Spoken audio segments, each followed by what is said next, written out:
जोशीमठ बचाव संघर्ष समिति ने उत्तराखंड सरकार को अल्टीमेटम दे दिया है। जी हां, जोशीमठ बचाव संघर्ष समिति के संयोजक अतुल सती ने कहा कि बद्रीनाथ की यात्रा शुरू होने वाली है। जोशीमठ के लोगों को ये पता नहीं है कि जोशीमठ का कौन सा हिस्सा सुरक्षित है।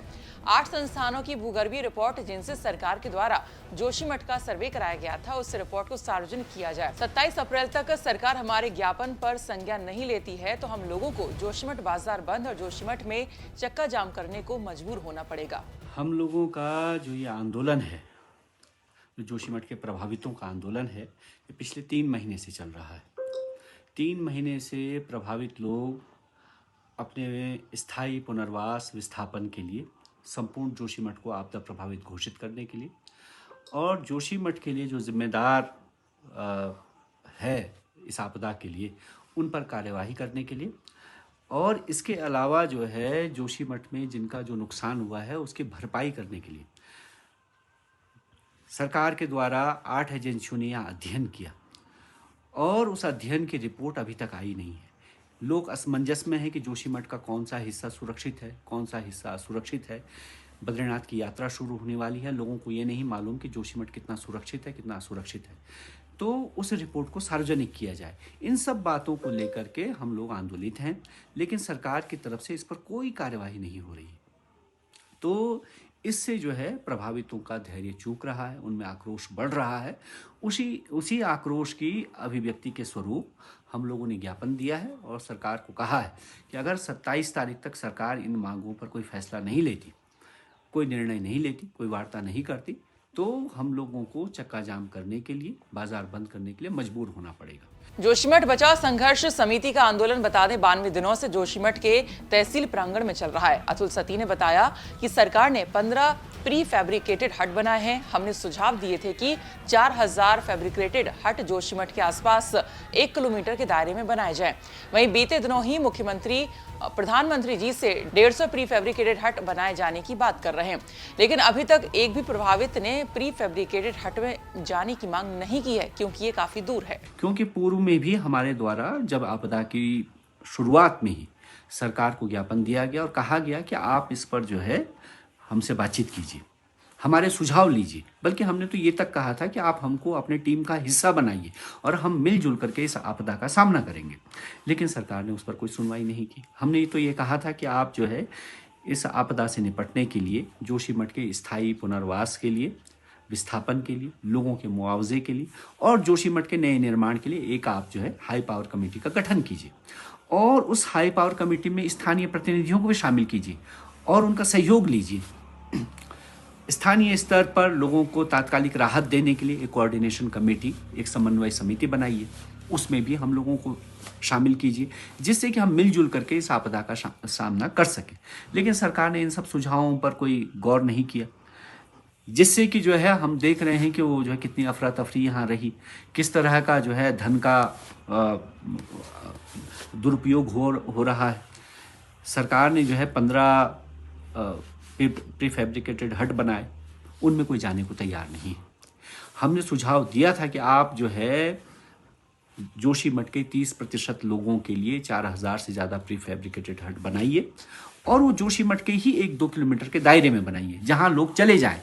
लेकिन अब आप मुख्यमंत्री जी, प्रधानमंत्री जी के पास गए हैं, वो 150 और हट बनाने की बात कर रहे हैं, लेकिन अभी तक एक भी आदमी ने ये अप्लाई नहीं किया है, ये एप्लीकेशन नहीं दी, प्रार्थना पत्र नहीं दिया कि हम प्री फैब्रिकेटेड हट में जाना चाहते हैं। तो आप किसके लिए बना रहे हैं? तो ये सब चीजें जो है चिंता का विषय है। अब सवाल यहाँ पर उठता है कि जोशीमठ चक्का जाम होने से चारधाम यात्रा पर कितना प्रभाव पड़ेगा। इस पर अतुल सती ने कहा कि हमने सिर्फ स्थानीय स्तर पर चक्का जाम की बात कही है। हम चाहते हैं कि इस चक्का जाम से बचा जाए, चारधाम यात्रियों को परेशानी ना हो। जोशीमठ में जब चक्का जाम होगा तो चारधाम यात्रा पर जरूर प्रभाव पड़ेगा। हमने चक्का जाम लगाने की बात कही है, हमने यात्रा रोकने की बात नहीं कही है, क्योंकि यात्रा जो है इस पूरे क्षेत्र की, यानी कि पूरे ऋषिकेश से लेकर बद्रीनाथ तक के जो लोग हैं, होटल व्यवसायी हैं, बेरोजगार लोग हैं, उनकी आमदनी का जरिया है। लिहाजा जो है हमने सिर्फ स्थानीय स्तर पर चक्का जाम की बात कही है और हम जो है इससे बचना चाहते हैं। हम इस टकराव को नहीं चाहते कि टकराव सरकार, प्रशासन, आंदोलनकारियों, प्रभावितों के बीच में टकराव पैदा हो। या जो यात्री आ रहे हैं उनके बीच में टकराव पैदा क्या जो चक्का जाम होगा उससे यात्रा प्रभावित नहीं होगी? बिल्कुल होगी। अगर जो है यहाँ चक्का जाम लगेगा तो जोशीमठ में यात्रा पर उसका असर पड़ेगा, लेकिन हमारे पास जो है इसके अलावा कोई रास्ता नहीं है। जब कोई सरकार अपने अहम में, अपने ईगो में लोगों की बात सुनने को तैयार ना हो, वार्ता करने को तैयार ना हो, और कोई ऐसा भी नहीं था कि हम किसी मांग पर बिल्कुल एडामेंट हों, रिजिड हों, ऐसा कोई हमारा वो नहीं था। जब अतुल सती से पूछा गया कि सरकार की तरफ से मुआवजा दिया जा रहा है तो परेशानी क्या है, तो उन्होंने क्या कहा, आइए सुनिए। जो मुआवजा दिया जा रहा है उसमें हम लोगों ने ही ये मांग की थी कि आप जो है CPWD के रेट पर मुआवजा दीजिए। पहली बात तो मुआवजा जो दिया जा रहा है उसमें जिस तरह की जटिलता बना दी गई है, यानी कि जितना लोगों को घुमाया जा रहा है उसमें अभी तक आप लगाइए पिछले 1 महीने में मात्र 30 लोगों को ही मुआवजा दिया जा सका है। 350 से ज़्यादा लोग जो है लाइन में लगे हुए हैं और उनको बहुत सारी जटिल प्रक्रियाओं में उलझा दिया गया। जहाँ तक मुआवजे का भी सवाल है, अगर आप सरकार का जियो देखें उसमें जो है 3 विकल्प लोगों को दिए गए थे। पहला विकल्प था 1 टाइम सेटलमेंट, यानी कि एक बारगी में आपका भूमि का और मकान का मुआवजा दे दिया जाएगा। दूसरा विकल्प था कि मकान का पैसा और जमीन के बदले जमीन। तीसरा विकल्प था कि आपके मकान के बदले मकान और भूमि के बदले भूमि।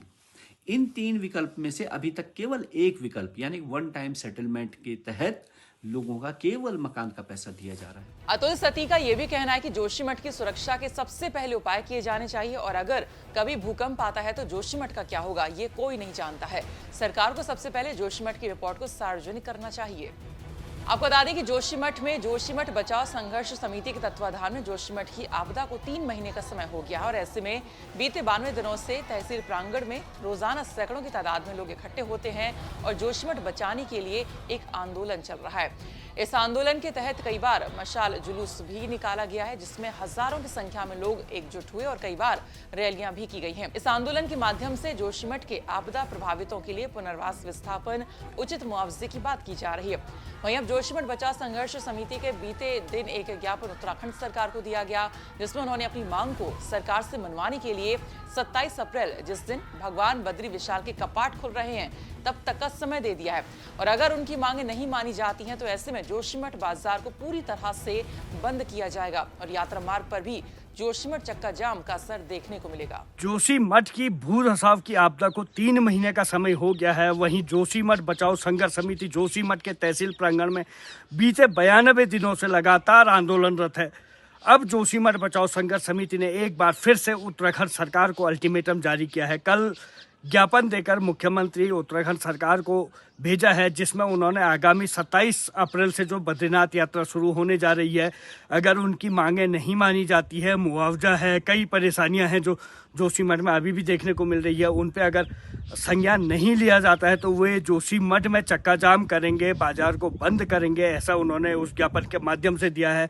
वहीं जब हमने जोशीमठ बचाओ संघर्ष समिति के संयोजक अतुल सती से बात की तो उनसे पूछा कि यात्रा भी इससे प्रभावित होगी, तो उन्होंने कहा हाँ, अगर जोशीमठ में जब हम चक्का जाम करेंगे तो यात्रा भी जरूर प्रभावित होगी। हालांकि उससे पहले सरकार प्रशासन का ये काम है कि इनकी जो मांगे हैं उन्हें मान लिया जाए, किस तरह क्या मांगे हैं क्या नहीं है, ये सारा सरकार और प्रशासन को जल्द ही देखना होगा क्योंकि 27 अप्रैल से 4 धाम यात्रा, बद्रीनाथ यात्रा शुरू हो रही है। ऐसे में कहीं ना कहीं अगर मांगे नहीं मानी जाती हैं और चक्का जाम होता है तो 4 धाम यात्रियों को भी परेशानी का सामना करना पड़ सकता है।